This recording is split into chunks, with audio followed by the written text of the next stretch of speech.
Alors, tu l'as dit ici que c'était aussi pour, et peut-être même surtout sur des projets où on allait réfléchir à la conception de sa maison.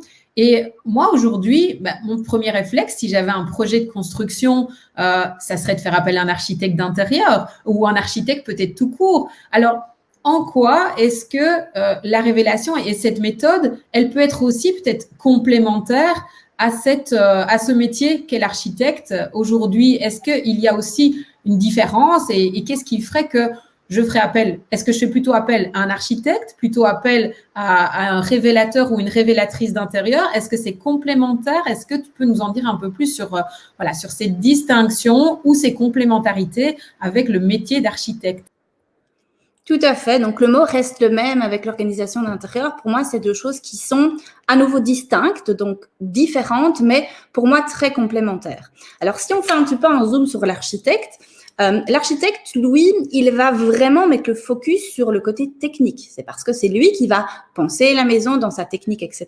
Donc, si on reprend un petit peu comment l'architecte fonctionne, l'architecte, lui, il va arriver chez le client, il va écouter les besoins du client. Le client va dire, ben voilà, moi, j'ai besoin d'avoir 3 chambres, 2 salles de bain, un bureau, etc., etc. Il va écouter les besoins de son client et puis il va remettre toute son énergie dans comment arriver à mettre en musique les besoins de mon client vraiment au niveau technique, en tenant compte du lieu, en tenant compte du terrain, en tenant compte de l'environnement et de toutes ces difficultés techniques. Donc, il va vraiment faire un focus sur vraiment le projet futur. Donc, lui, il va donner toute son énergie à mettre en musique ce projet futur en fonction de la demande de son client. Donc, il va suivre ses règles, bien évidemment, d'architecture et il va vraiment travailler ce projet qui n'existe pas encore.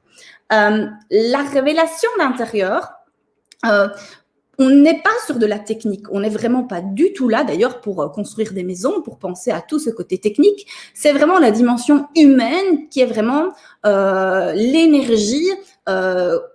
L'énergie, c'est vraiment l'humain. Là où l'architecte d'intérieur va juste écouter les besoins du client et puis les mettre en musique de façon technique, en fait, la révélation d'intérieur, là, va faire un step plus loin. C'est-à-dire que, oui, on va écouter les besoins du client. J'ai besoin de ça. Par exemple, j'ai besoin de 3 chambres, d'un bureau, d'une salle de jeu. On va plutôt le confronter à sa réalité de ici, maintenant. Et elle est là, en fait, la grande différence avec l'architecte. C'est que l'architecte, il va vraiment donner l'énergie sur la construction du projet futur et que la révélation d'intérieur, elle, en fait, elle va étudier l'endroit dans lequel on vit ici, maintenant. Donc, même si on est sur un projet d'une nouvelle construction, donc on habite un appartement, par exemple, avec son mari, on vient d'accoucher, on a un bébé, on a un projet de nouvelle construction, la méthode revue de révélation d'intérieur va s'appliquer dans le lieu de vie ici, maintenant. Donc, toute l'énergie va être dans le lieu finalement qu'on va quitter. Donc, ça semble paradoxal, mais ça a tout son sens. De comprendre comment on vit ici, maintenant. C'est quoi notre réalité du quotidien pour éviter d'aller faire peut-être reproduire en fait le même problème dans cette nouvelle maison parce que on va à nouveau, ces règles d'aménagement conventionnel, ces effets de mode, ces tendances qu'on va aller se projeter dans cette future habitation et que finalement, les problèmes, on va les reprendre avec. L'objectif de la révélation d'intérieur, c'est de comprendre comment on vit ici, c'est quoi notre réalité du quotidien pour comprendre. Et donc, c'est-à-dire qu'on part vraiment des habitants pour apporter un espèce de cahier des charges. On a besoin de quoi, où, pourquoi, comment.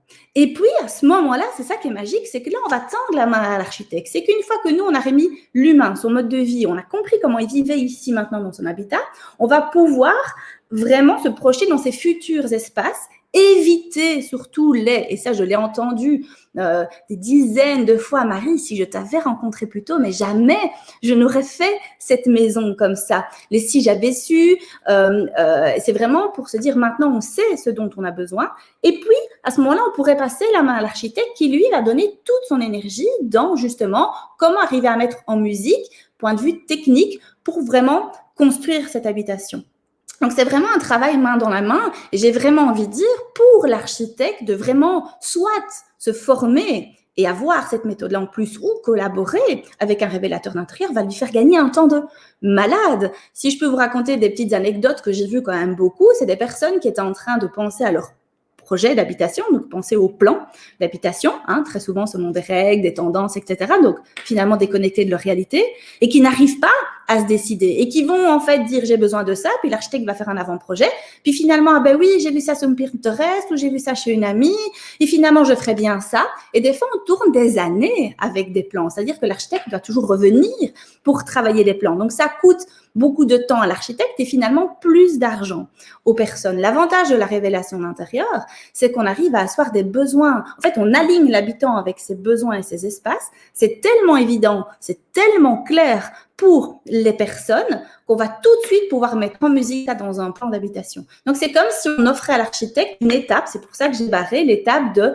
j'écoute les besoins de mes clients. Mais en fait, non. La révélation d'intérieur va écouter les besoins, confronter la réalité, étudier l'endroit ici maintenant pour construire le projet futur et boum, à ce moment-là, l'architecte arrive pour vraiment la mise en œuvre technique de cette fameuse maison future.